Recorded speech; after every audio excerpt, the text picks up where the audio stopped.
माँ मंगलांक दिव्य बेश दर्शन करने सह सीमंतिनी गणमंदिर बेढ़ारे पंथई पूजा करिथांती। खाली जे मंदिर बेढ़ारे नुहे प्रत्येक ग्रामर दांडरे माँ माने परिवार शुभ मनासी पंथई पूजा मध्य करिथांती।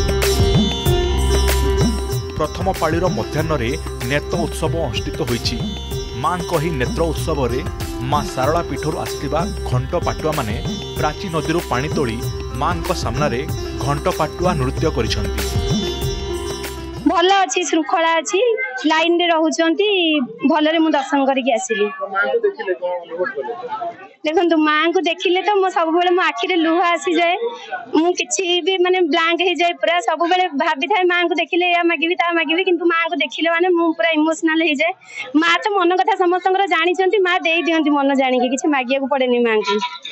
देखो यही दिन माँ पूजा अर्चना आरंभ होता आम जो वंशज हटदिगी बटदिगी माँ को आविर्भाव करने यही दिन पूजा अर्चना करते। दोल पूर्णिमा जो प्रथम मंगलवार पड़े ये माँ को पूजा अर्चना करते।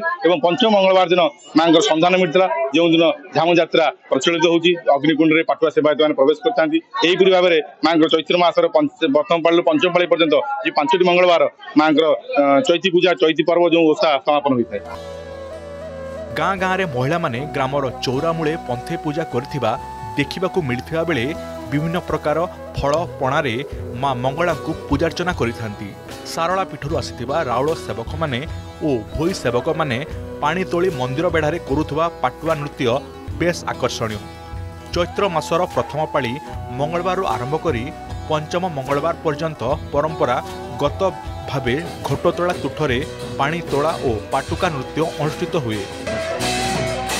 ये अवसर में माँ को दर्शन लाभ करने ओडिशा बाहर लक्षाधिक भक्त समागम होती।